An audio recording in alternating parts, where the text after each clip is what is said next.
the situation on land was getting complicated. But we did our job. Ships and naval aviation almost every night mined enemy fairways in the Finnish Skerries, in the Arbenski Strait, and in the eastern part of the Gulf of Riga. These daring actions were successful, stealthy, and without losses. It cost us a lot of trouble to ensure the conduct of our convoys along the routes Tallinn-Kronstadt and Tallinn-Munzurd. We were alarmed by cases of blowing up ships, even when they were following strictly in the keel behind the minesweepers. "What's the matter? Why our minesweepers do not destroy mines?" indignantly asked the fleet commander at the flagship Mineral Captain 3rd Rank AK, Tulinov. He shrugged his shoulders. "We do everything, but for some reason it does not work." Urgently called the best specialists from Leningrad. Captain 1st Rank Ivan Alexeyevich Kiriyev, a great expert in minesweeping, who had sailed on minesweepers back in the First World War, came with them. Having familiarized themselves with all the cases of blowing up the ships following the trawls, the mine gods at once confidently declared Hitlerites use special mines, electromagnetic and acoustic. We need special trawls. But let me ask the commander, where can we get such? It turned out that the Maritime Scientific and Technical Committee has long developed domestic electromagnetic and acoustic trawls. They have already been tested and received the highest marks. Now both trawls are being improved, Kiriyev calmly explained. This reference amazed us all. We, it turns out, have good trawls, but we want to make them even better, and meanwhile ships are being blown up and sunk, people are dying. The fleet commander contacted Moscow. A few days later, a wooden trawler with an electromagnetic trawl came to Tallinn. We let it into the very mines. It worked perfectly. The latest magnetic mines exploded far beyond its stern. Soon a second ship came in. There were no more electromagnetic minesweepers yet. If only we'd gotten such wooden boats before the war, they would have saved dozens of ships and hundreds of human lives. We in the headquarters understood perfectly well that the enemy will try to widely use the Arbenski Strait for their maritime transportation. That's why we mined the strait, sent here submarine patrols, kept destroyers in Munzunda, torpedo boats at Mintu Pier, and a squadron of bomber aviation at Kagul airfield on the island of Ezel. The shore-based 180mm battery on the Svorbe Peninsula was also aimed at the strait. Planes of the 73rd Air Regiment were conducting a continuous reconnaissance of the area. I was not once present at the telephone conversations between the fleet commander and the commandant of the island area AB Eliseev. Alexei Borisovich asked Komflot, "How are things in Urban?" The general invariably replied, "Everything is in order. The reconnaissance flew. The enemy has not detected. Observers of our battery are also both watching the strait. Once again check the readiness of torpedo boats and aviation. Do not miss the convoy." A few minutes later, a similar conversation took place on the phone with the new commander of the Fleet Aviation, General M.I. "Samokin," he usually replied. "Do not miss. We will strike." And suddenly on July 12th, the commander of our heavy battery on the peninsula Svorbe, Captain Stiebel, reported that he was shelled by 3 Nazi destroyers. The Nazis fired badly. There were many underflights. Of course, artillery medium-caliber destroyers no damage to the turret battery could not bring. It's like mosquito bites to an elephant. But the very fact alarmed us. Where did our intelligence look? How could this happen? It turns out that on July 11th and 12th, operational air reconnaissance at sea was not conducted, as the entire 73rd Air Regiment was carrying out combat missions on the land front. Not without reason, says the proverb, where there is thin, there is torn. We called General Eliseev. He did not add anything new. He was in a complacent mood. It's no big deal. Destroyers appeared, shot and disappeared from sight. In the afternoon from Kagul airfield, we sent a fighter plane to reconnoitre the strait. We had no other planes that day. Every 10 minutes I call the duty officer on communications and ask if there are no reports from the scout. No, nothing has been heard so far. We look at the map of the Gulf of Riga, as if it could tell us something. Just before dinner, the duty communications officer came running. There's a big convoy in Urban. Together with the commander read the report.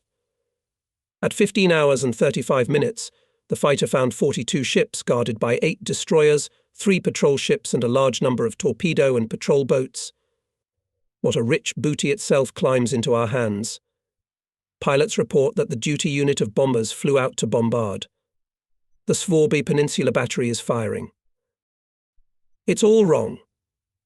It is necessary to gather all the forces in a fist and strike a decisive blow to the enemy convoy.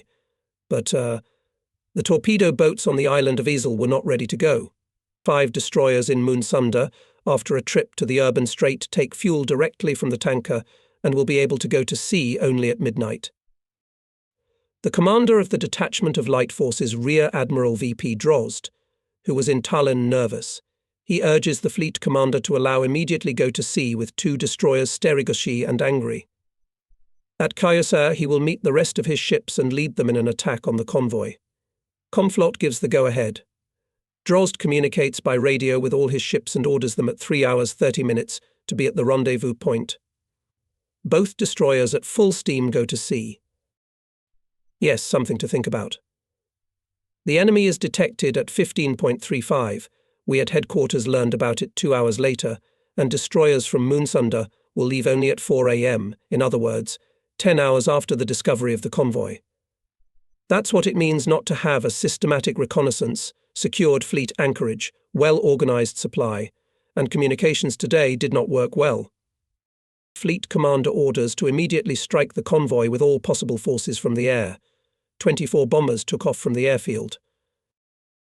At 20:00 received a report from the submarine S-102 at Cape Kolkasrags detected a large convoy. Enemy ships go under the very shore in shallow places. Watching the operator, Captain Lieutenant Ovechkin, putting the convoy's location on the map, Pilipovsky, head of the operations department, said with annoyance, "Cape Kolkasrags is the end of the strait."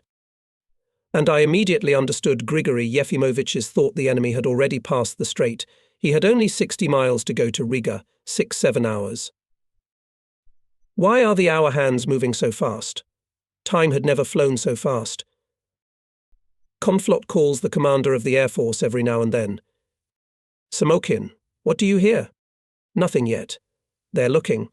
"Where did the convoy go?" Finally, it came a report from the pilots. But one that we least expected. Our planes didn't find the enemy.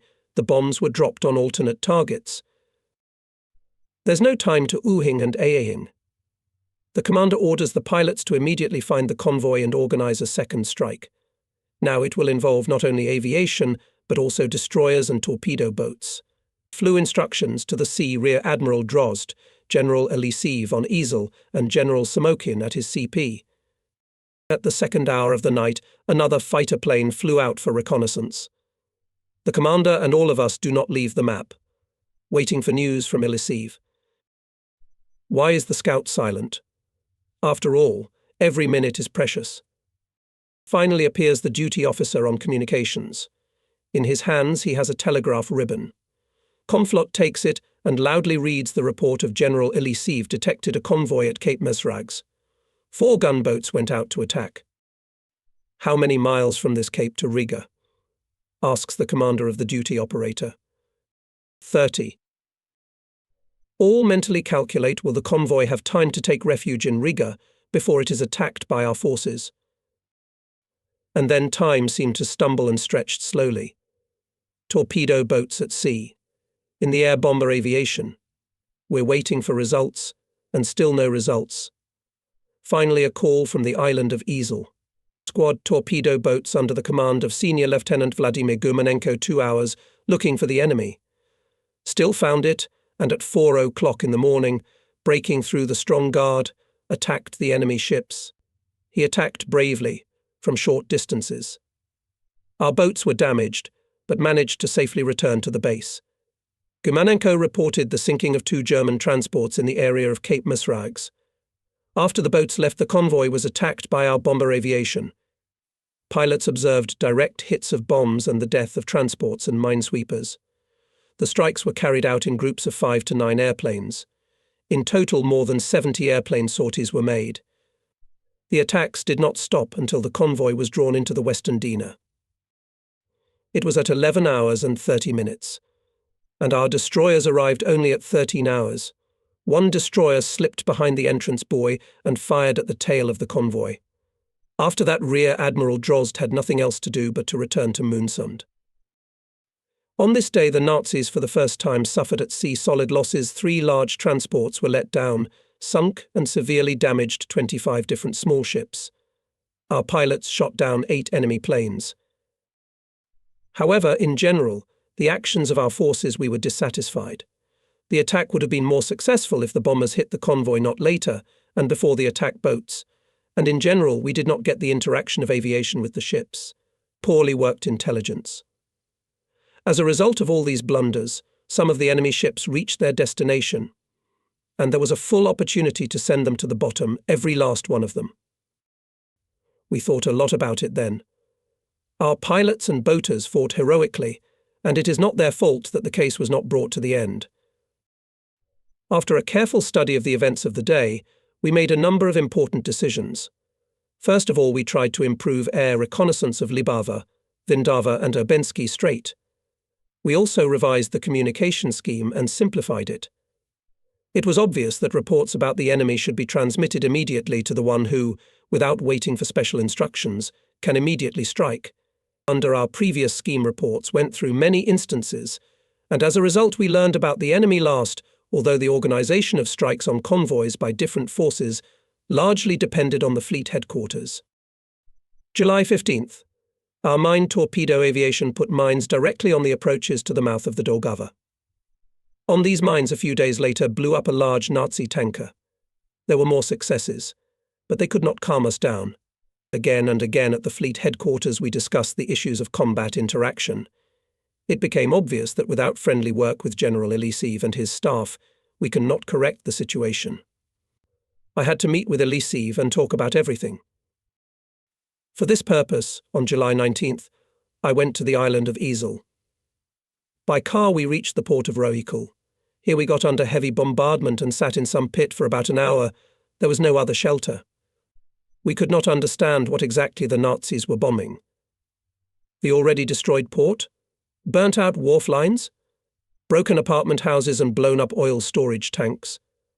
There was charred, twisted iron sticking out everywhere, the smell of burning in the air, not a soul around. And the bombs continued to fall and plough the black, greasy from fuel oil ground. Apparently the plan of Hitler's command today was to bomb Rohikul, and the plan was blindly carried out. As the airplanes left, the noise of the engines died down. A patrol boat cautiously approached the burned pier. With no less caution, and we sneaked to it, jumping from one burnt log to another. As soon as we stepped on the deck, the boat rushed and flew into the strait. Lieutenant Yuri Fyodorovich Azaev managed the ship perfectly. We are carried along the quiet surface of the strait with 20 knots speed. We're approaching the Krivastu wharf. We are moored dashingly. I sincerely admire the skillful, precise work of sailors. As a former destroyer's XO, I'm quite satisfied with it. Thank you, bosun. You have a good mooring crew. I say goodbye to the tall petty officer of the first article. I also say goodbye to the commander, thanking him for the excellent mooring. He smiles broadly. On the shore I am met by the Chief of Staff, Lieutenant Colonel A.I. Okitinsky, firmly bunched, taut. We get in the car. I ask to drive slowly, carefully inspecting the terrain. On both sides of the highway is boiling work sailors. Red Army and local residents build pillboxes, bunkers, digging ditches, install hollows. Closer to the coastline erected anti-landing obstacles and urgently completed the battery. General Elisiv's staff correctly aimed its efforts. Soon it is in these bays Hitlerites will try to land their paratroops and with shame will get away. During the whole day I did not see a single person who was not engaged in matters connected with the defence of the island. The natives had organised themselves into building parties. Sailors and soldiers were bringing in and dropping off materials and engineering parts. The clanking of iron, snorting of trucks, blows of shovels and axes, and sometimes muffled explosion sappers were digging into the rocks with the help of toll. The commander of the coastal defence of the Baltic area, aka the commandant of all the islands, or, as we called him in telegrams, KRBOBR, Major General AB.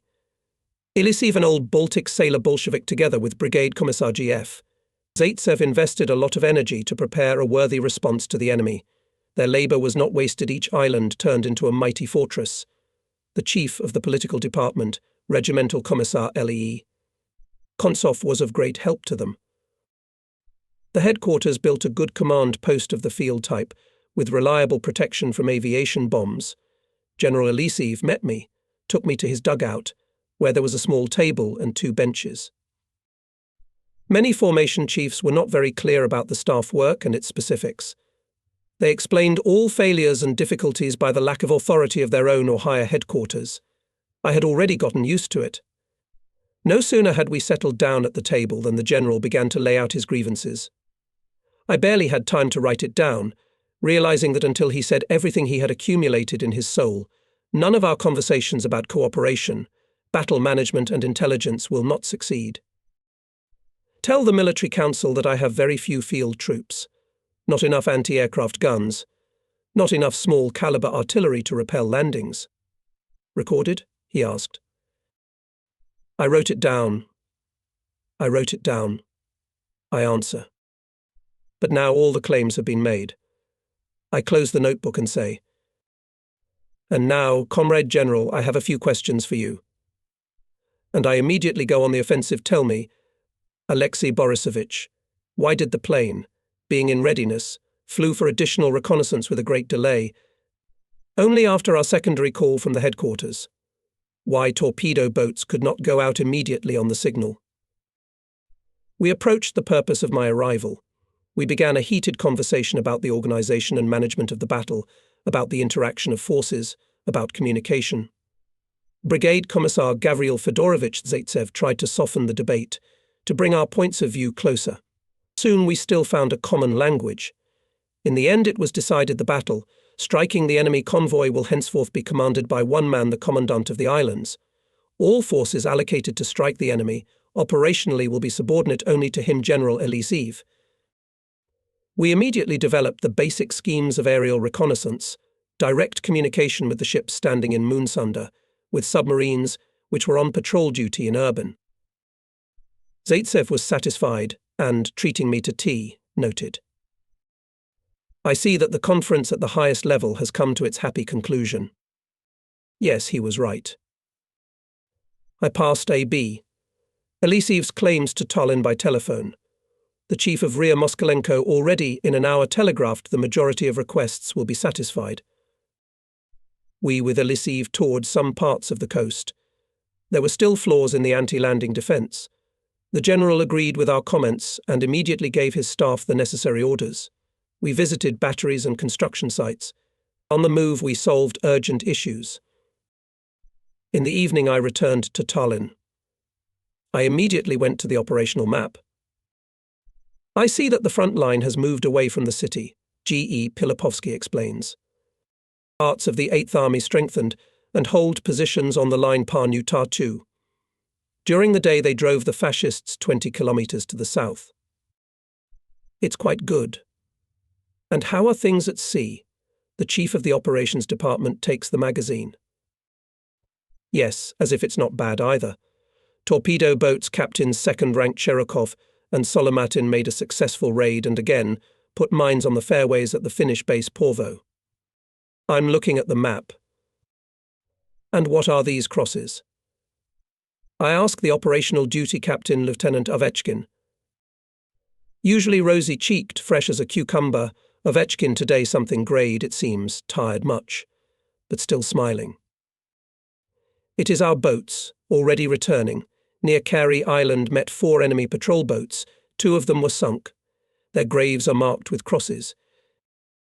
Comflot ordered to pass this place by control trawling, Pilipovsky adds. The enemy may have placed mines there. The necessary orders have already been given. While we were talking, the frantic crackling of anti-aircraft guns began. Shot ships and batteries on the shore. White tulips dotted the blue sky. Fighter planes were screeching. After about 10 minutes everything quieted down, only to start again soon. At precisely defined times morning and evening, an aerial scout appeared over Tallinn. Just that evening it was shot down by either pilots or anti-aircraft gunners. But it's not important. What is important is that it was shot down. The pilot, who parachuted down, was captured and brought to our headquarters. The sailors from the guards had to work hard to bring the Hitlerite. In one piece on the way there were a lot of people who wanted to treat him to a slap. Here at the interrogation he behaved pathetically and cowardly. He could not tell us anything useful. The results of the measures taken by us were reflected. All convoys in Urban were now detected in time, and crushing blows were dealt to them. Early in the morning of July 26th, the operational duty officer at headquarters reported to me. Again a convoy, but very strange, only 2 transports and guard ships 18. So the transports are carrying some particularly valuable cargo. Fleet commander, listening to the report, thought about the map. The case was complicated by the fact that at this time in the Urbensky Strait, a group of our ships put mine barriers. But there is no bad without good. Taught by bitter experience, we, this time, in addition to aerial reconnaissance mine laying, covered also squadron destroyer. It could also be used to hit the enemy. Aerial reconnaissance sent a timely report. The convoy was detected in the sea on the approach to the Urbensky Strait. Comflot decided to send bombers and torpedo boats under cover of fighters to strike. Urgent dispatches flew to the destroyer at sea, to the aviation headquarters, and to the headquarters on the island of Easel. At our control center calculations were made. It was clarified who, when and where to go. The destroyer was sent to Cape Kolka to intercept the convoy and to continuously monitor it. The same task was assigned to air reconnaissance. It was the continuous tracking of the detected enemy was not enough for us before, and we lost sight of him. Now this did not happen. At 13 hours and 23 minutes, the detachment of torpedo boats Captain Lieutenant S.A. Osipov under cover of fighters left Mintu Wharf on the peninsula Svorby. And since the convoy was under our observation all the time, an hour later the boats easily found it in the area of Ovisi Michaelbeck, 2 transports under the protection of 2 destroyers, 8 patrol ships and 8 torpedo boats. Nearby were our mine barriers, so the convoy clung to the shore. Our bombers also quickly found the enemy and struck even before the torpedo boats approached. One Nazi vessel caught fire. It turned out to be a tanker. It burst into flames with a huge fire. Enemy ships broke the formation, slowed down, and it was just what our gunboats needed. The fascists, fighting off the airplanes, saw the boats when they were already very close.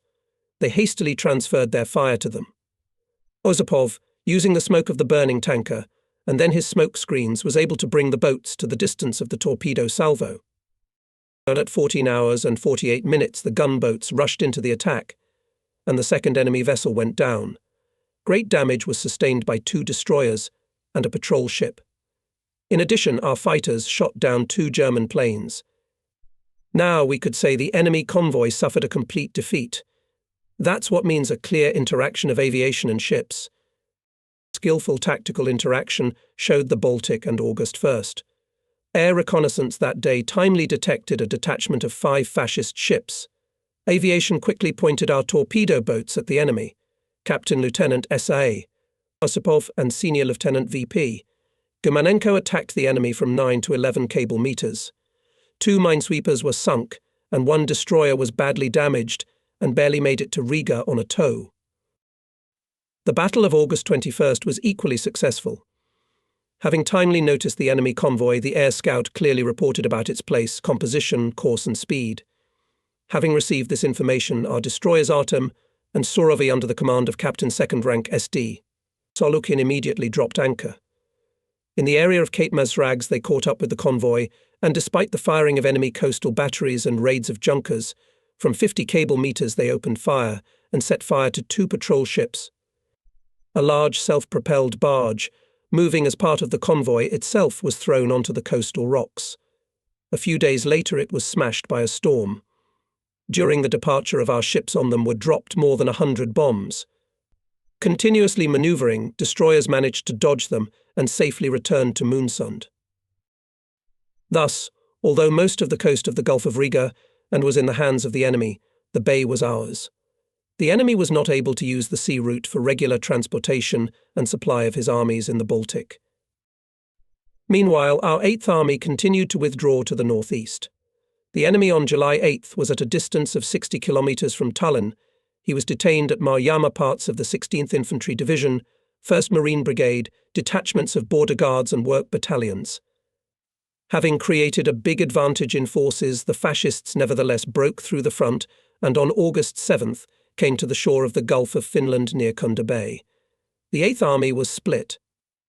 Its 11th Rifle Corps was retreating to the east, to Narva, and the 10th Rifle Corps to the west, to Tallinn. Communication with Leningrad we could now maintain only by sea. Back in mid-July, the Military Council of the Navy led the defence of Tallinn. By the decision of the Stavka, the 10th Rifle Corps, which was retreating to Tallinn, numbering only 11,000 men, became subordinate to the Fleet Command, and its commander, Major General I.F. Nikolaev, became the deputy commander of the Fleet for Land Defence. Work on the creation of defensive lines boiled over. It was headed by Colonel Kuzmin, a good engineer and organizer. The Central Committee of the Communist Party and the Council of People's Commissars of Estonia mobilized 25,000 citizens, all construction organizations with their equipment and materials, as well as city transport for the construction. Tallinn's enterprises switched to defense production. An Estonian regiment was formed from volunteer workers.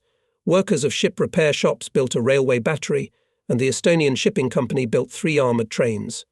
Production of 55mm mortars and mines for them was established at the Kopli factory. The Central Committee of the Communist Party of Estonia, the political department of the fleet, and all fleet political and party organizations launched a wide propaganda work. Not a step back was the motto of the leaflets issued in Russian and Estonian.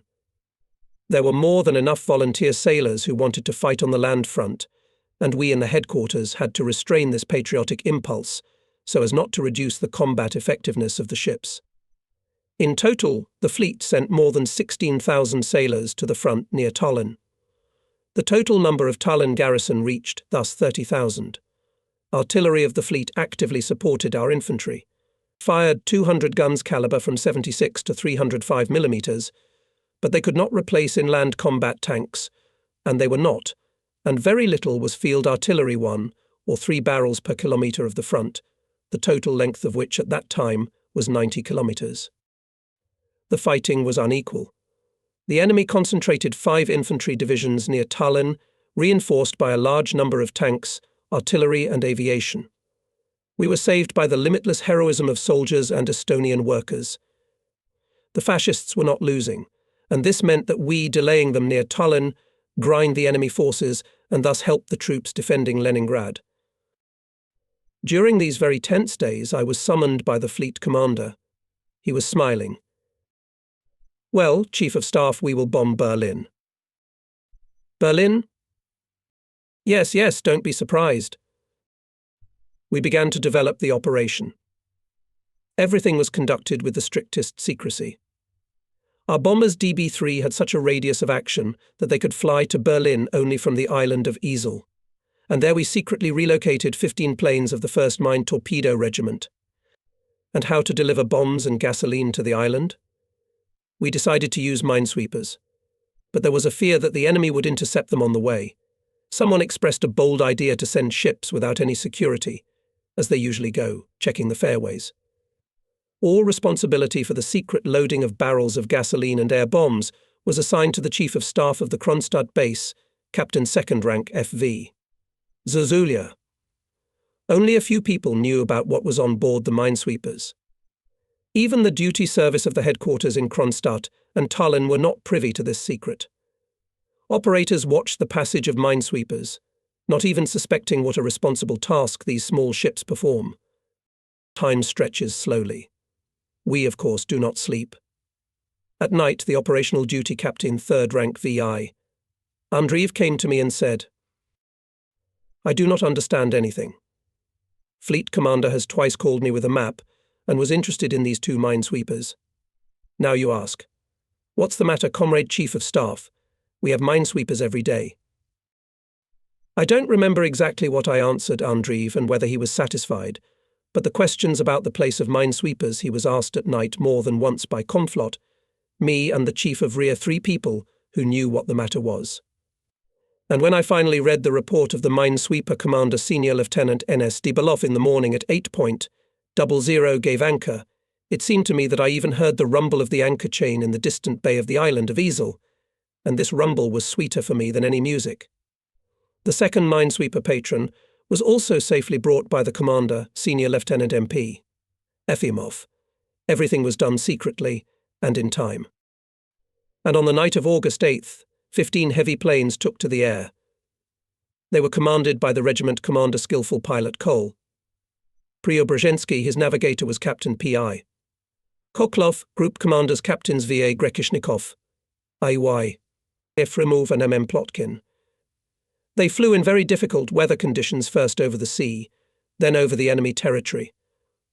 The pilots appeared minute by minute exactly according to the plan over Berlin, shining with myriads of lights, and dropped bombs on military facilities. They accomplished their task and returned safely to the airfield.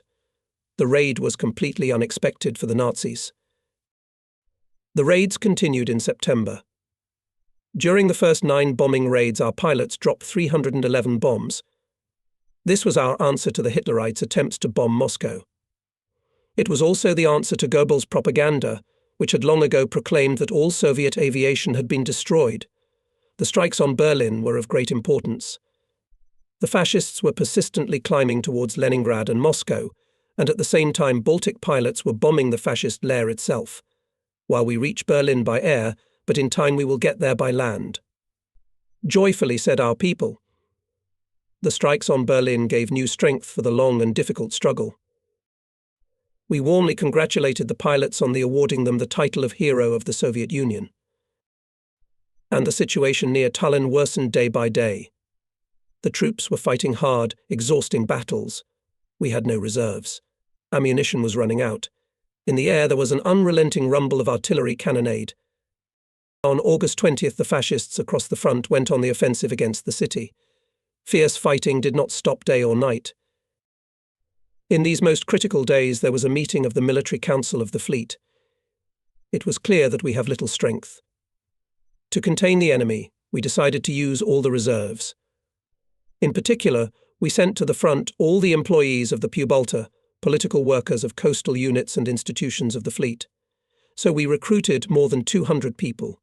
It was a huge force. Their authority, the ability to inspire and lead people, rectified the situation in many areas. The former professor of the Leningrad University Regimental Commissar Orest Veniaminovich Tsiknovitsa went to the front line. We used to know him as a man of extraordinary erudition, an excellent lecturer. And this intellectual and scientist found himself in the place where the enemy was making 15 to 20 attacks a day. In the battle, the commissar of the battalion was killed. Tsiknovitsa took his place. He led the soldiers in a counterattack, and the enemy fell back, and so on and so forth. The battalion held the line until it received the order to withdraw. Regimental commissars N.A., Gribenshikov and S.A. Krasnikov replaced the out-of-service regimental commanders. The same bravely acted near Tallinn instructors of the political department battalion Commissar Ioselev and senior political officer Ilya Igolkin, writer Anatoly Tarasenkov, military correspondent of Pravda Nikolai Mikhailovsky. They were with the soldiers of the cover groups in Kadriorg Park when the main forces of the garrison were already being loaded onto ships, and they did what communists should do. They were there where the fiery party word was needed most of all. August 26th. 6 o'clock in the morning. During the night repulsed strong attacks on the city. The enemy is infiltrating in small groups into the suburbs. All airfields are occupied by the enemy. Our aviation flew to the east. The fleet and the city are under bombs and shells. The beautiful Pirita is burning. Other suburbs are burning. Our BFCP in Mine Harbour is under fire all the time, is my last entry in the Tallinn diary. Stavka gave the order to break through the fleet to Kronstadt and evacuate the Tallinn garrison. It was not so easy for 2 days to arrange on various berths of the port large transports, to load on them more than 23,000 people and about 66,000 tons of different valuable property, to plan the order of movement of almost 200 different ships. All this was done under heavy artillery fire. The enemy was already shelling the port. It was necessary to provide a lot of things, and above all that the enemy did not break into the city and the port on the shoulders of the retreating parts. This did not happen. The landing of troops was organised under the cover of heavy fire of ships and coastal batteries. Early in the morning of August 28th, the fleet left Tallinn. A lot has been written about the breakthrough of the fleet, about the heroism of our sailors and commanders. I told about it in detail in my book Seafront. There is no sense to repeat all this. I will remind the reader only the most important circumstances of transition. The Gulf of Finland is comparatively not wide. Besides, it abounds with big and small islands, reefs, stone banks, shoals. Therefore, the general course of the ship's movement, say from Tallinn to Kronstadt, was always predetermined by the geography itself, which cannot be argued with. The fleet had to pass 321 kilometres, and most of the way under the continuous influence of enemy aviation and artillery, as both coasts were in the hands of the enemy. There were his airfields, and on the capes stood batteries. About 125 kilometres of the way lay through a minefield consisting of more than 4,000 mines. To force it required at least 100 minesweepers, and there were 25 of them. And since all our aviation due to the lack of airfields flew to the east, the armada of ships went without air cover. With bitterness we left Tallinn. During its defence the fleet fired 549 rounds at the enemy, releasing more than 13,000 shells. Thousands of sailors defended our old fleet revel Tallinn with their chests on the land front. And now we have to leave this dear city. Goebbels' propaganda hastened to announce on the same day that the entire Soviet Baltic Fleet had been destroyed in Tallinn. But our ships persistently went forward. As the first deputy Komflot, I followed on the leader Minsk with the second echelon of the fleet headquarters.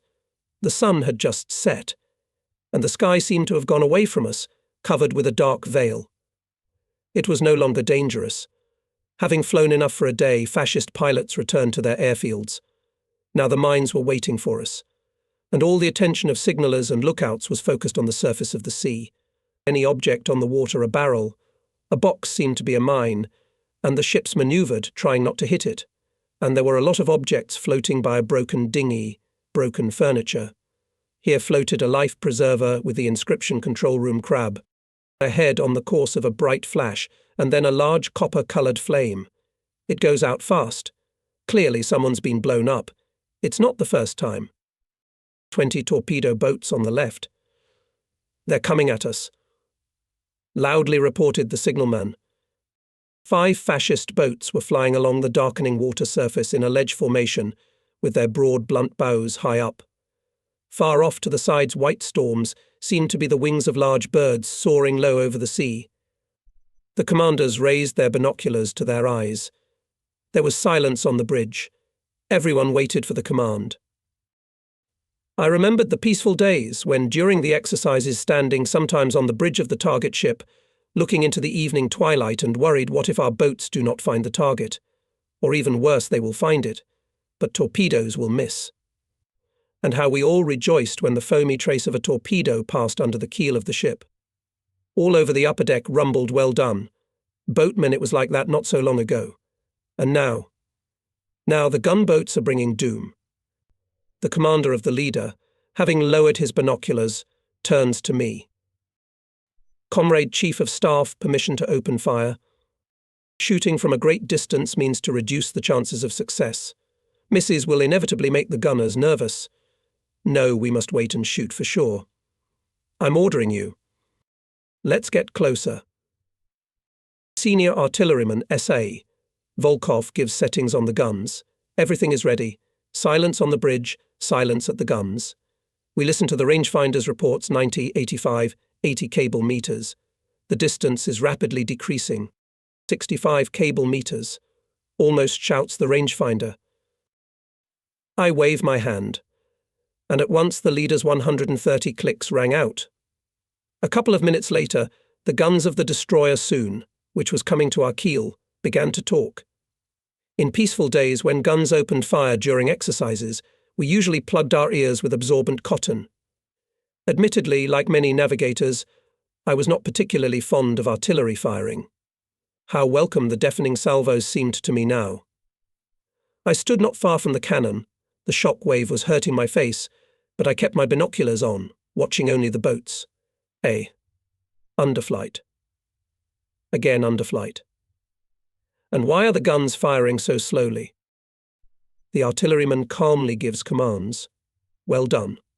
And the Nazi boats are still coming at us. They're about to fire torpedoes. The commander of the ship, Captain Second Rank PN. Petunin is already commanding watch the torpedoes carefully, but his words are drowned out by a powerful twin explosion. Black chips are flying in an orange cloud, all that is left of the boat. Where are the others? Blinded by the flash of the explosion, we don't find them right away. Surrounded by the bursts of our shells, they flee hard to the north. Hurrah rumbles through the ship. We're not the only ones shouting. Hurrah comes from the destroyer soon, people on its deck waving their hands, marvelling at our victory. Joy reigns on the ship. Only talk about the boats driven away. After all, they were carrying 10 torpedoes. This would have been enough not only for our Minsk, but also for our neighbours. Soon the joy is again replaced by anxiety. We were surrounded by the night, dark and damp. Every now and then we hear the sound of explosions. It's the ships bumping into mines. We're anchored, and the mines, torn off the mineshafts, float and float. Black in the dark water, they are distinguishable only when they come close to the board. Never forget the fearlessness of our sailors. Seeing a mine approaching, they throw themselves into the cold, gloomy water and with their hands pull the terrible horned ball aside. There were cases when, finding themselves in the water after the loss of their ship, sailors held on to the mine for hours and swam with it, warning of the danger to other ships. In this heroism and laid the foundations of our coming victory. On August 29th at 17:00, the warships of the Red Banner Baltic Fleet anchored at the Big Kronstadt roadstead. The very next day, the powerful guns of the fleet crushed the fascists who were tearing towards Leningrad.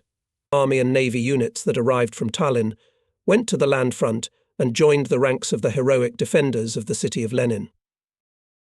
The fascists were capturing our bases, and we were forced to retreat together with the army. But the German fleet never ventured into the waters of the Gulf of Finland to support their army. The Nazis solved the maritime problems of the war by land forces.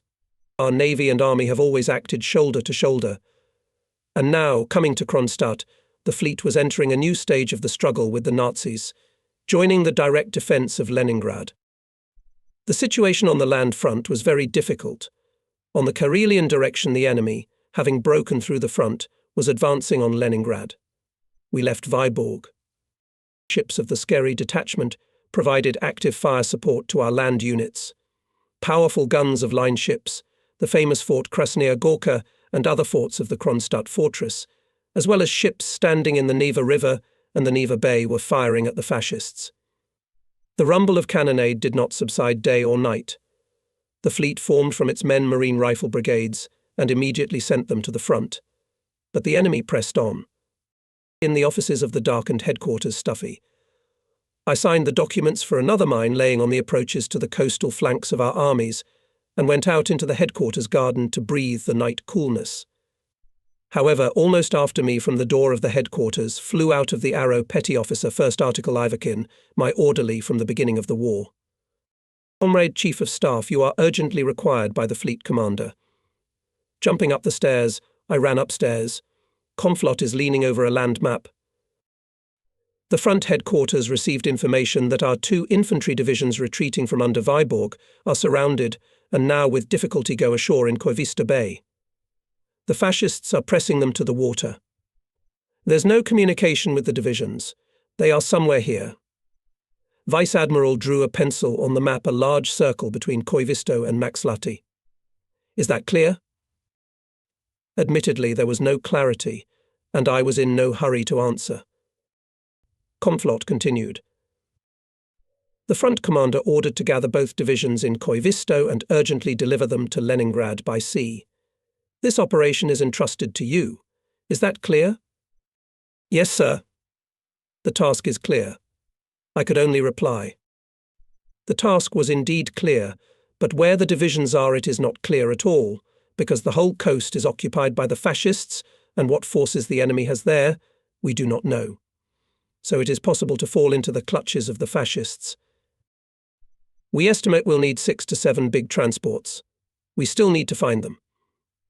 I agree with my assistants that I and the task force immediately go to Koivisto to clarify the situation on the spot, and the transports will come there later. I put the management of preparation and dispatch of ships on my new deputy FV, Zozulia, who became captain of the first rank. The difficulty was that almost all the transports that came from Tallinn needed repairs. In the headquarters, called the head of the technical department of the rear of the fleet engineer captain second rank NN, Kudinov, and the head of the Kronstadt naval plant engineer captain first rank BM, Volosatov. I asked them, "Can you send transports to Koivisto in 24 hours?" Apparently they wanted to say the terms are unacceptable, but having understood the task, they sighed and said that they would do their best. And indeed, afterwards we learned that the transports were hastily repaired and released to the sea in time. On September 1st, early in the morning, we set out on a hunter boat. There was a lazy but still large ripples in the bay. Visibility was excellent, the sky with small clouds. The forecast didn't promise deteriorating weather. So it is necessary to take care of air cover. I contacted Kronstadt, agreed with aviators to keep fighters ready. The boat developed 18 knot speed. Every now and then its nose was bumping into the wave, and the forward-looking sailor was splashed with water from head to toe. To watch for mines, the commander appointed the most eye and fastest sailors, placing them on the sides and on the bow. As the chief of the marching staff with me went Captain second rank Nikolai Georgievich Bogdanov, former commander of the destroyer. He does not occupy knowledge and experience, and it suited me very well. I remember there was an alarming shout of a forward-looking sailor. "There's a mine on the course." Bogdanov raised his big mine, bearing binoculars to his eyes. The boat, strongly tilted, was already turning away. Nikolai Georgievich grumbled angrily. "Stand down. It's a barrel." And so it was more than once. But I invariably encouraged the lookouts. "Well done, guys. You should see everything at sea. It is better to go around 100 barrels than to miss one mine." One of the sailors answered cheerfully, "Comrade Rear Admiral, we saw more mines than kegs during the passage from Tallinn." My marching staff also included Colonel M.A. Zernov, the Chief of Fleet Communications, a small stature, overweight, as I have already said, always imperturbable man, which helped well in his hectic work. A knowledgeable specialist, he enjoyed well-deserved authority in the fleet. Not reacting to any reports about mines, the colonel immediately sat down in the radio room, checking the material part and documentation of radio communication. "Everything is in order," he reported to me. He got out of the cramped enclosure with difficulty. "The guys here are knowledgeable. They are in their 5th year of service. They were to be demobilized in the fall." Zernov loved his signalers and spoke of them as if they were his own sons. He was a good educator. It is not by chance that after the war M.A. Zernov became the head of the Naval Communication School and left a good memory of himself there. Another officer of my marching staff was Captain second rank Ivan Nikolaevich Gontsov, the head of the Military Communications Department of the fleet. All masters of the merchant and fishing fleet were subordinate to him in military matters. And first of all, the Baltic State Shipping Company with its large fleet. "Well, Ivan Nikolaevich, will your ships arrive on time?" I asked him. He immediately became animated. He began to explain why such and such steamship does not cause him any doubts, and such can fail, and the crew cannot be blamed. After all, they're after a hard Tallinn crossing. You understand? We are on the traverse of Stursuddon Lighthouse. The observation post quickly responded to our call signs. "That's good, it means the enemy hasn't gotten here yet. We're clinging to the shore. It looks completely deserted. Not a soul near the rare houses. North of the lighthouse is also unusually dead. The Björksund Strait is extremely picturesque. The shore is flanked by tall pine trees, and yellow sandy beaches stretch by the water. The village of Koivisto is set on the shore of a horseshoe-shaped green bay. Small and clean buildings were drowned in greenery, and a kirka with a thin Gothic spire towered above them. It was visible from the sea for tens of miles, and always served us as a good landmark. Koivisto Bay is dear to me from my childhood memories. I sailed here a lot on different sailing boats. In summer, a whole flotilla of yachts would gather in this bay. From here, from Koivisto, all sport sailing trips on Finnish skerries up to the Gulf of Bothnia started. But I also remembered other things, the harsh time of the Civil War and the intervention. In the Björkesund Strait, as the reader already knows, the British squadron was based at that time and supported the White General Yudenich, who was attacking Petrograd. From here, English torpedo boats raided Kronstadt. However, the interventionists soon had to leave in disgrace. Well, the time will come, and the fascists will be chased away from here, I thought, looking at such familiar and favourite shores. On the roadstead of Koivisto stood 2 of our gunboats, armoured boats and landing barges of the Skerry group of ships.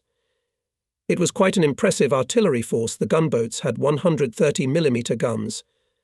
From the commander of the Skerries Brigade, Captain 3rd Rank Lazo, but we learned that the personnel of the Vyborg fortified sector of coastal defence and a special detachment of sailors covering the withdrawal of 2 divisions from Vyborg had already been delivered to Bjorky Island, and a circular defence had been established there. Captain 2nd Rank Bogdanov contacted the commander of the artillery division. Batteries were ready to cover our transportation with fire, but no one knew where the fascists and our troops were. From Kronstadt reported that the patrol ships found nothing suspicious in the sea and that 2 transports have already left the port of Leningrad. Gontsov became animated. So, they will come at night. We moored at the pier. The shore was empty. Probably the soldiers are hiding in the woods. We sent sailors there. Soon several army commanders appeared on the pier. They didn't know where their headquarters were. They looked gloomy, exhausted. Their voices were hoarse. I asked, "Do you have many wounded? Where are they?" They answered almost in unison, "A lot. All the huts are full, and they are still lying in the woods." I informed them of the purpose of my arrival and ordered them to urgently look for someone from the divisional command. Every minute is precious. It began to get dark. Behind the woods the glow of fires was blazing. Shooting was heard. Arrived the commander of the 115th Division, General V.F. Konkov, with the remnants of the headquarters and political department. The commander, a Red Army officer, short in stature, dense, kept cheerfully, overcoming fatigue. He was taught, gave orders short and clear. We quickly drew up a plan of action. First of all, we need to organize a cover for the withdrawal, for which to allocate the most capable units. Accompanying the division commander officers rushed to fulfill the order. "But I have no guns or tanks," said the commander. "Nothing. We have guns on the ships. We will support." We agreed to load the wounded first, then the rest of the soldiers. The commander says that he and his staff will be the last to leave the pier together with us. We agreed on a lot of things, but some things we did not take into account. In an hour the pier was filled not only with wounded, but also with healthy soldiers. Someone fell into the water in the crowd. Captain 2nd Rank Bogdanov arranged the sailors and with the help of army commanders quickly set up the commandant's service. In the darkness came the first transport. It moored at the pier. In the droning silence, shooting behind the forest seemed very close, unnerving. The soldiers of the commandant's service were not easy to maintain order on the pier. Loading began. Announced that after the wounded the turn will reach everyone, but only those who kept their personal weapons will be allowed on the ship. In the darkness we heard warm words, shouts. "And where to get it, the weapon?" "And where you left it, you can take it there," the sailors at the gangway answered nonchalantly. "You'll make it to the steamer in time. We'll wait for you." The commander of the division quickly formed companies. Many soldiers were separated from their units. There were few commanders, some were wounded, others died in the fighting. Often the company was led by a junior commander and led it to the landing. Loading was fast and organized. Sometimes even heard jokes and laughter, and away from the pier huddled gloomy soldiers, those who were without weapons. I approached them. "Comrade Admiral, we have not lost our weapons for good. We are not to blame, we were in battle. I felt sorry for the boys. I was about to allow them to land when 2 or 3 of them rushed into the forest. Soon they came back with a machine gun or a rifle. I remember a young fighter running, catching up with the company going to the pier, and shouting, "Brothers, I've got a ticket for the steamship," and shows a machine gun, although without a disc. The transport is already full. But where is the second one? Gontsov is nervous. There are still thousands of people on the shore. And suddenly I receive a report at the entrance to the Byorky Strait. The transport exploded on a mine and sank. We were getting discouraged. Captain First Rank Zojuli's radiogram cheered us up. Another transport was sent to replace the lost one. At night it moored at the pier. Quickly load it too.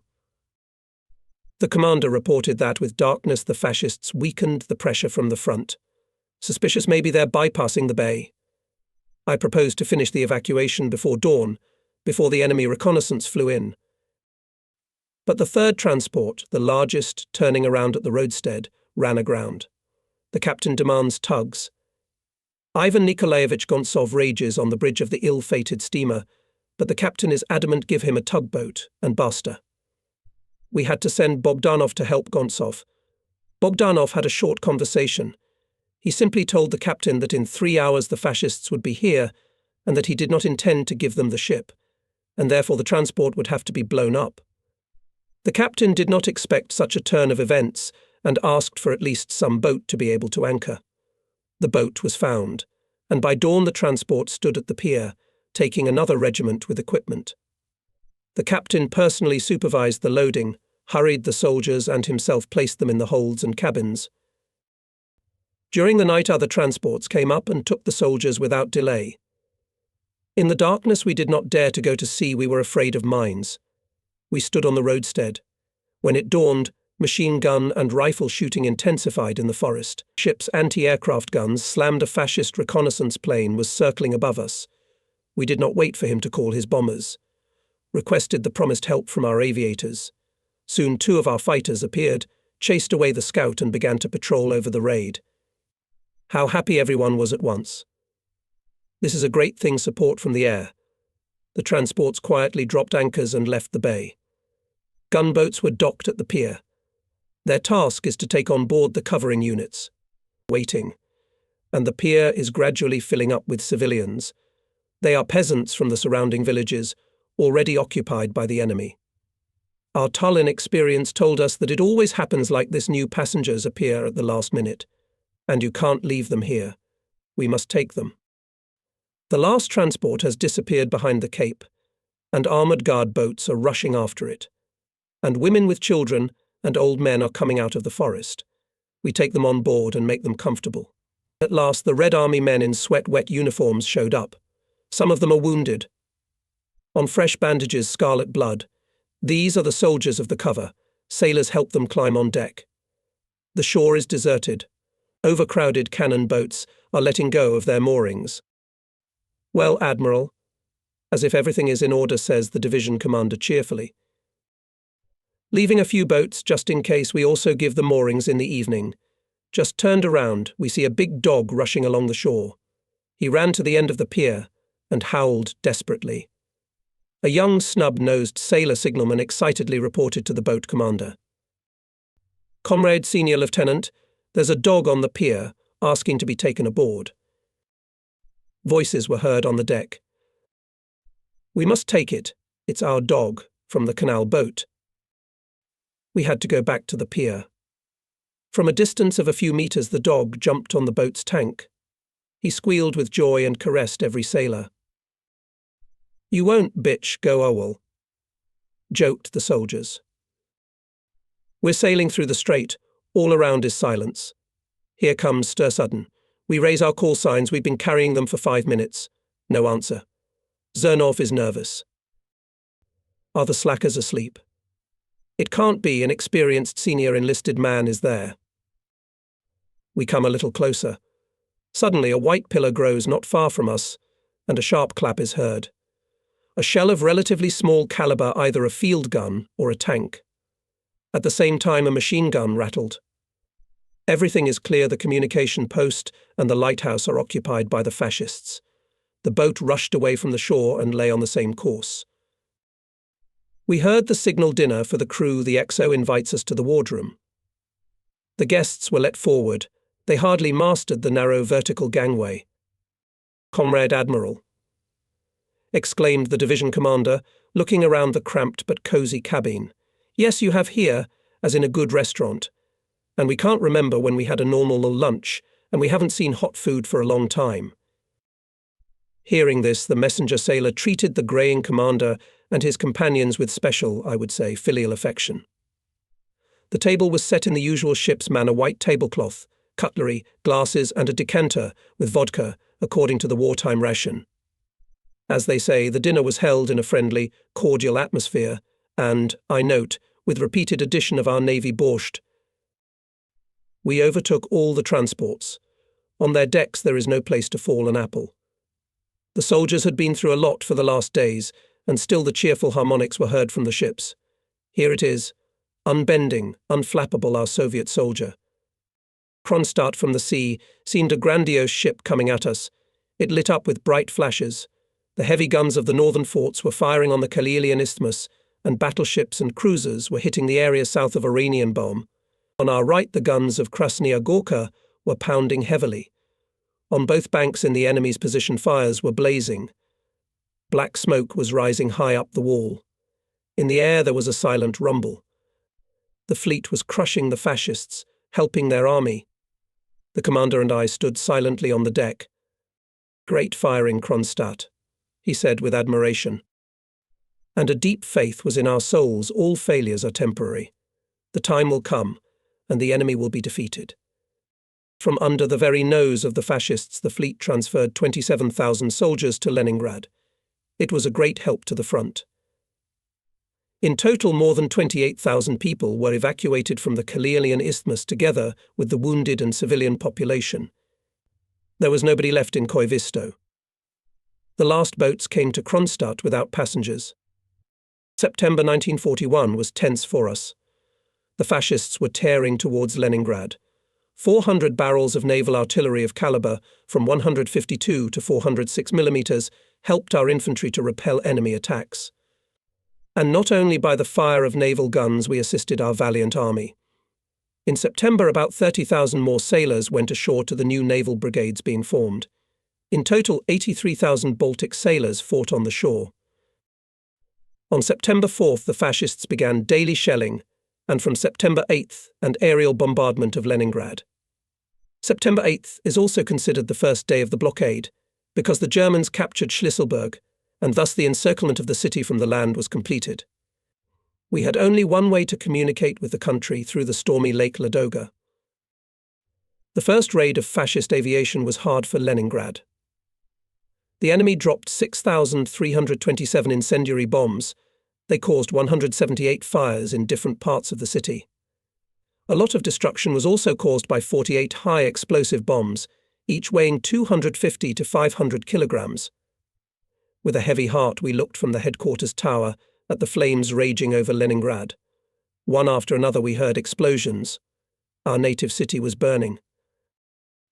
The fascists went on the offensive along the whole front, from the north, from the south, from the east, where they tried to cross the Neva River at the section Porogi-Shamatevka. With great difficulty, all these attacks were repulsed. The fascists hysterically yelled that the Baltic Fleet of the Russians no longer existed, and the Swedish press, with the calmness of an outside observer, reported on the appearance of Soviet submarines near Tallinn, near the island of Somers. And it was true, the M97 and M77 had gone to sea from Kronstadt for reconnaissance. By mid-September, the fascists had broken through to the shore of the Gulf of Finland in the area of Peterhof-Strelna. Now the entire sea canal, the only way to maintain communication between Kronstadt and Leningrad, was viewed and shot at by the enemy. A new complication was created for us. Back in August, our aviation put mines on narrow Finnish fairways in skerries according to a specially developed plan. Torpedo boats also put mines according to the same plan. And here, in the hard days of September, the commander of the fleet aviation, General Samokin, calls me on the phone. "What, you do not congratulate the aviation, because on our mines blew up and drowned the Finnish coastal defence battleship Ilmarinen. On the same occasion I was approached by boatmen. They were convinced that it was their mines that killed the battleship Ilmarinen near Ute Island. We argued for a long time, though the argument was pointless. The mine was primarily ours, Baltic, and it worked well. The chief of the political department of the fleet, Divisional Commissar VA, Lebedev, in the past a teacher, a highly educated political officer, an intellectual in the highest sense of the word, often came to our headquarters and always reported something new and encouraging. He told us how our sailors were fighting, how persistently our heroic pilots were attacking the fascists. Sometimes you listen to him and involuntarily come to the thought, that's it, tomorrow fascists will be kaput. Alas, kaput did not come soon enough, but Archibald's optimism helped us in difficult days, and I liked to listen to him. On September 15th, the fascists were in 10 kilometers from the city. Hot fights did not subside neither on the ground nor in the air. From the explosions of bombs and shells rocked the ground. But Leningrad and Kronstadt stoically held on. Starting from September 16th, the fascists began to bombard the ships in harbours and on raids. Apparently they were badly hindered by the fleet destroyed by them more than once. On September 19th, the fascists began to bomb Kronstadt.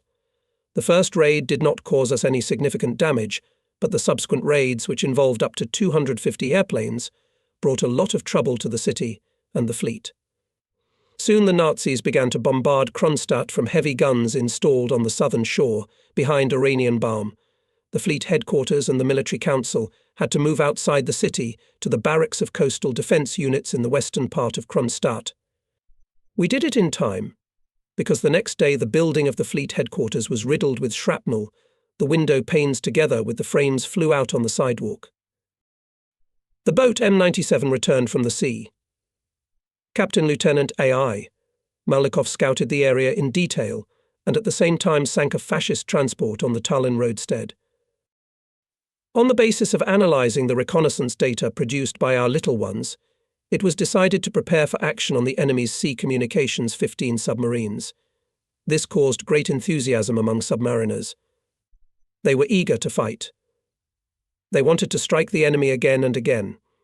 At party meetings, communists consulted on how to better and more reliably prepare for the campaign material part.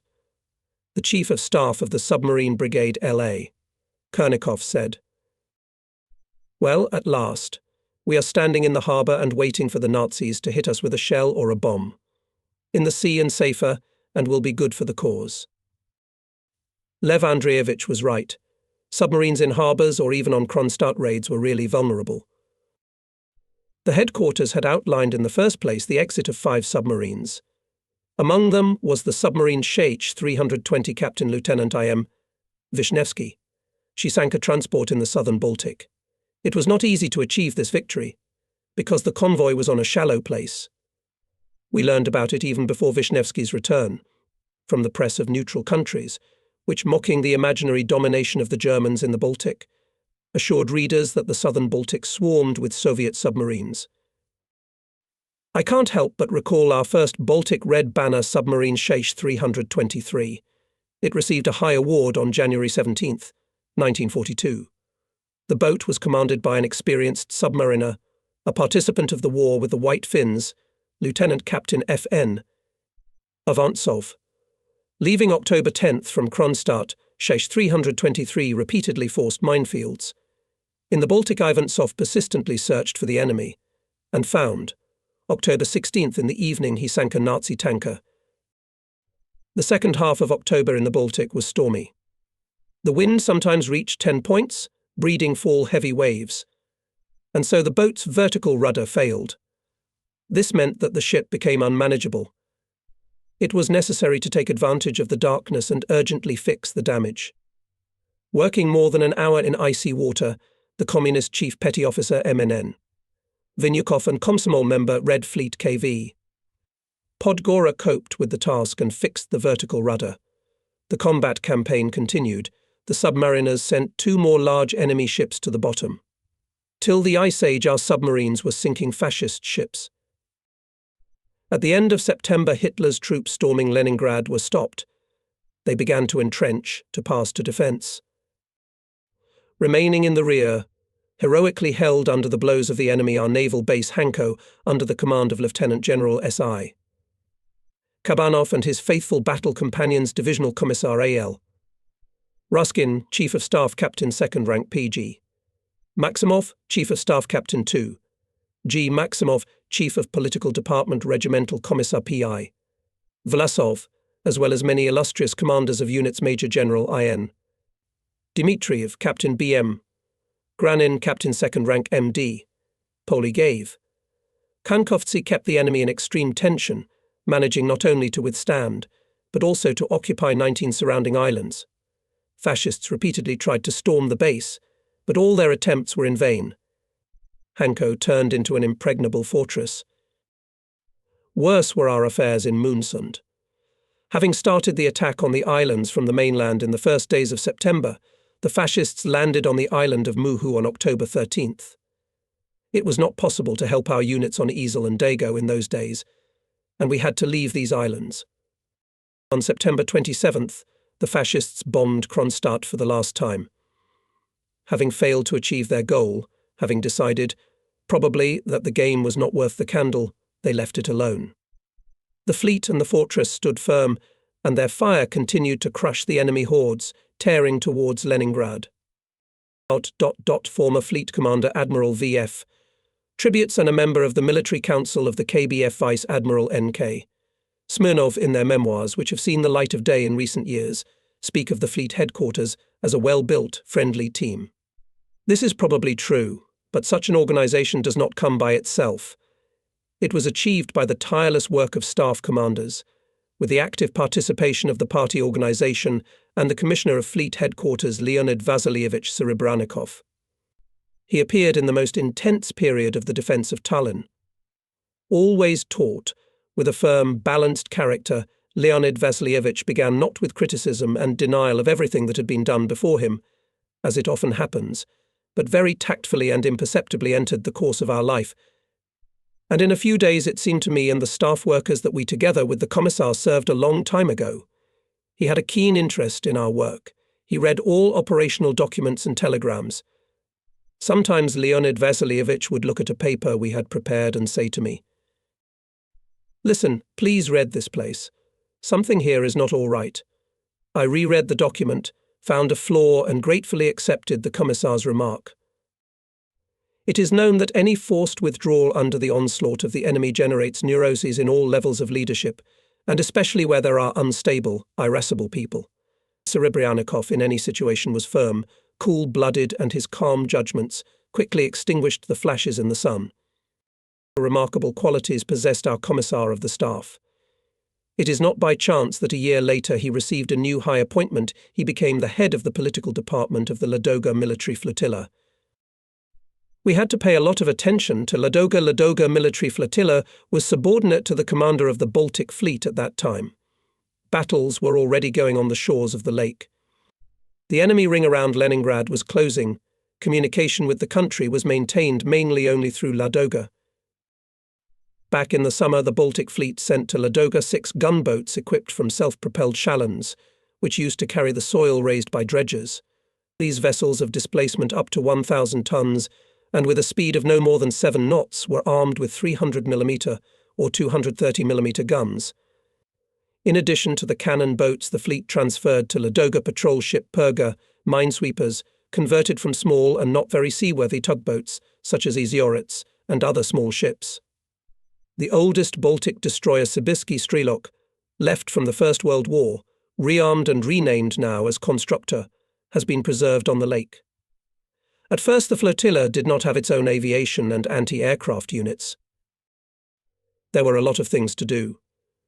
The rear base of the flotilla in Schlisselburg was being created anew, but it was soon under attack. The 4th Marine Brigade was urgently formed from sailors, parts of which entered the battle on the outskirts of Schlisselburg. The northern detachment of ships of the flotilla, it was commanded by Captain 3rd Rank EIT. Salagin evacuated Leningrad women and children, wounded soldiers, brought ammunition and replenishment to our fighting divisions, supported them with their fire.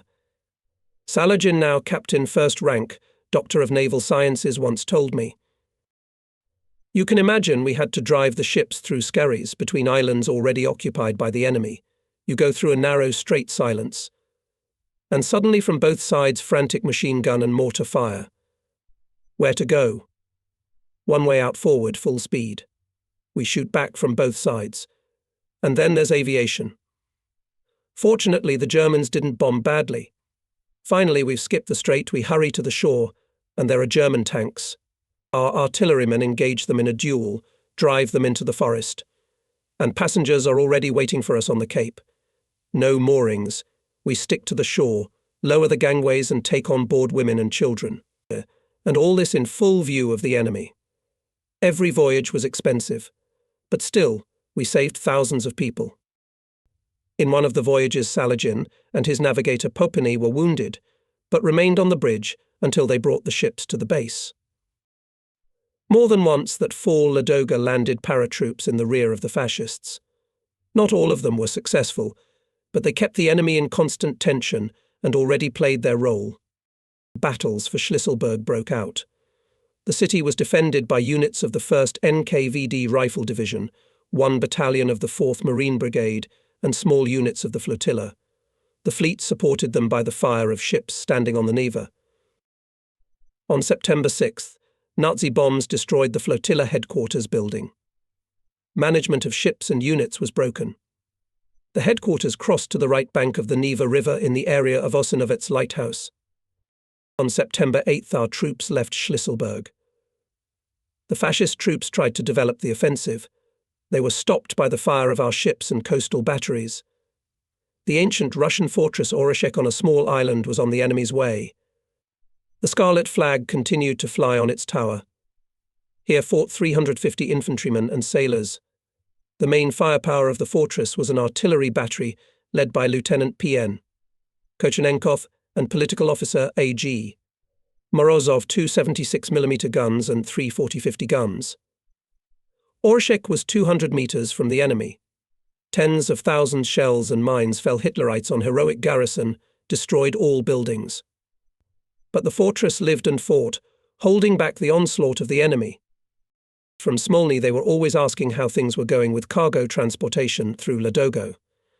The city had 14 days' supply of flour, 7 days' supply of fuel for tanks and aviation.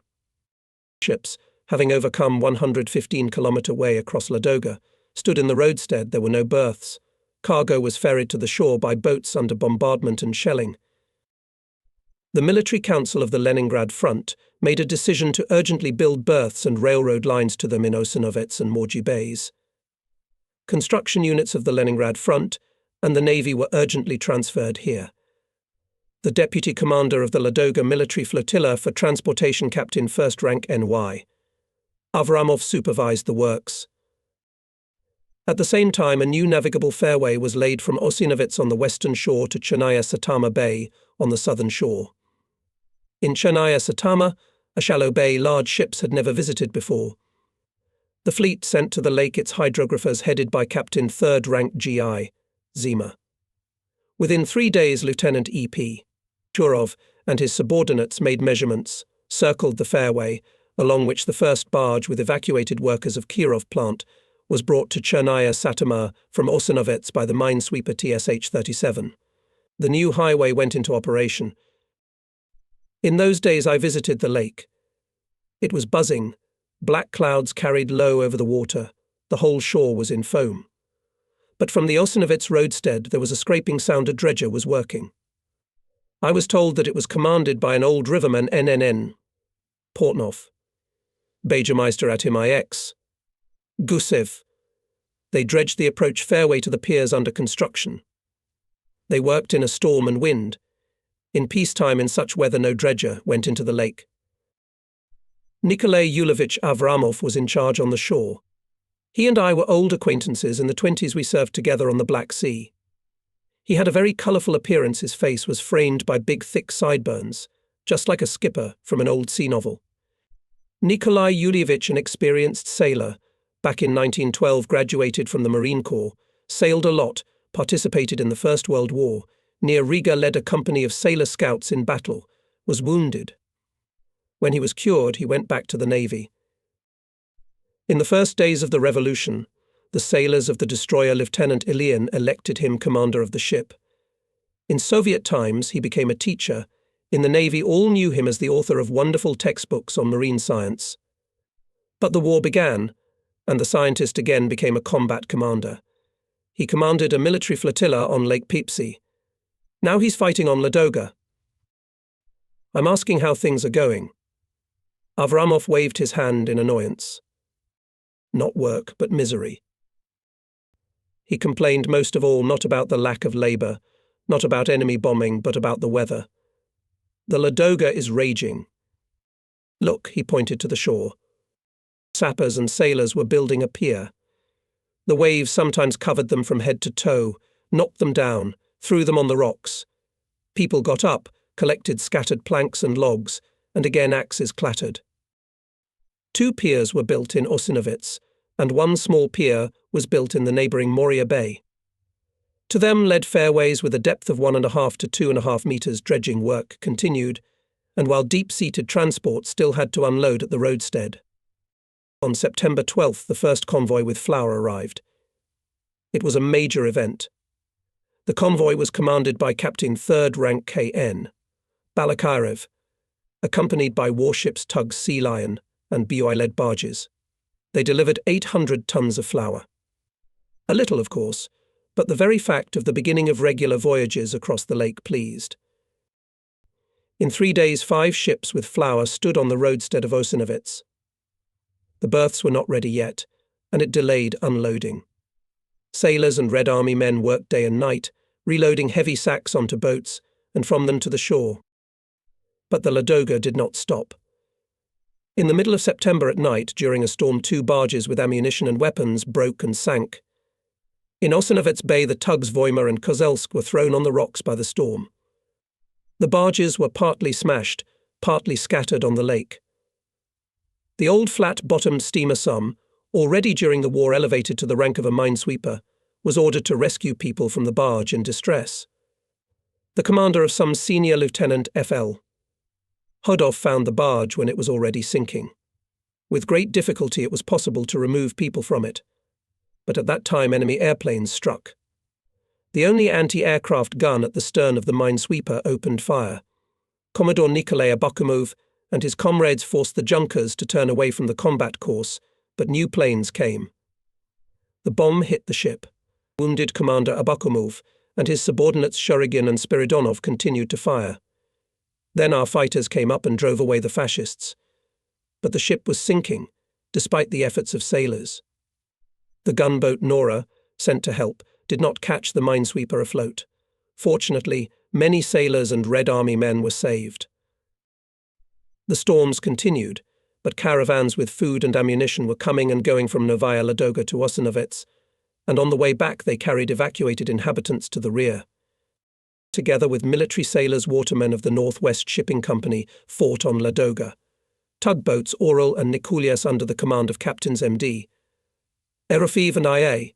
Mishenkin successfully made dozens of trips with cargo and people. The crew of Nikulias consisted mostly of girls. They were not inferior to men in courage and diligence. Leader Kobrina, Olga Patukova, sisters Kiselevs under shrapnel and bullets put towing ends on barges, helped the wounded, put out fires.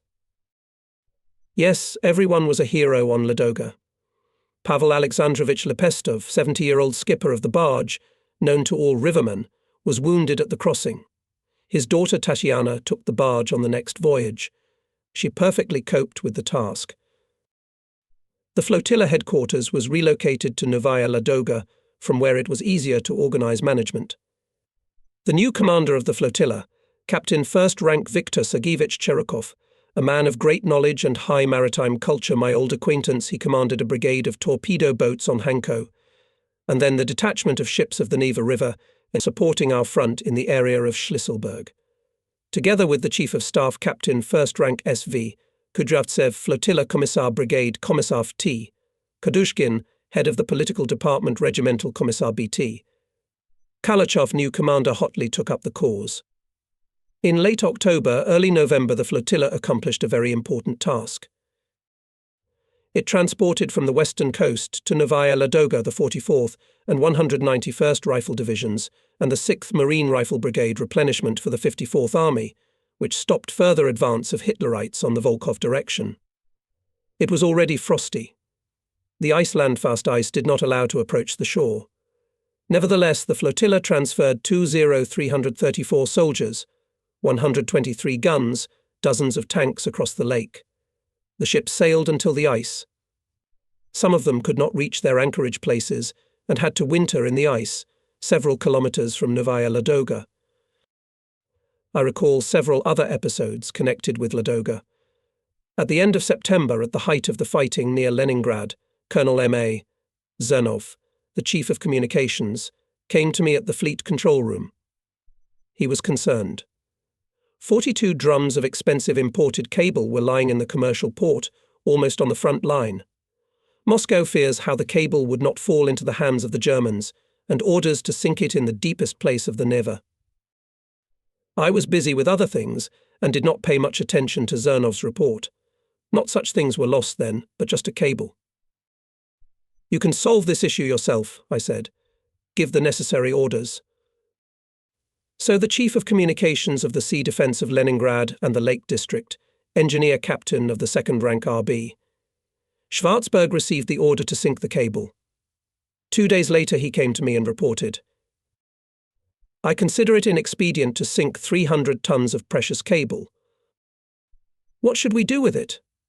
I objected. "It will die under bombings and shells. Let it lie at the bottom of the river until better times.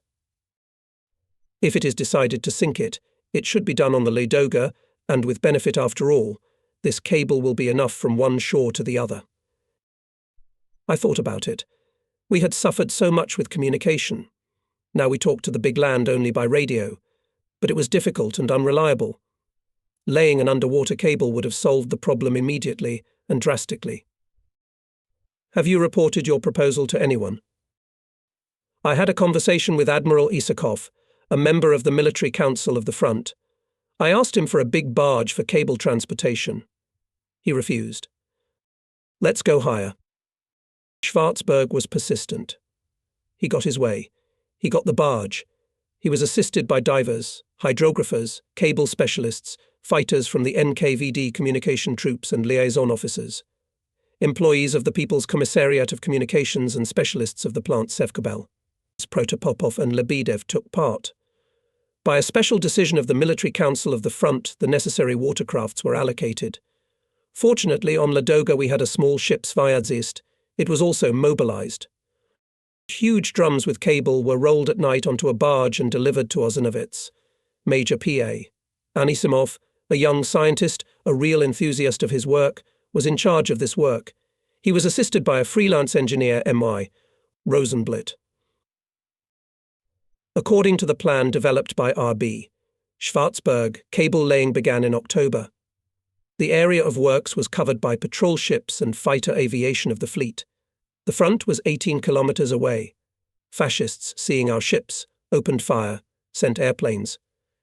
The liaison officers had to work under bombs and shells. And it should be noted that the ship, busy laying cable, completely deprived of freedom of maneuver. From the sailors and communicators required great endurance. As in spite of all difficulties and dangers, they continued their work. And they won. In a few days the cable was laid.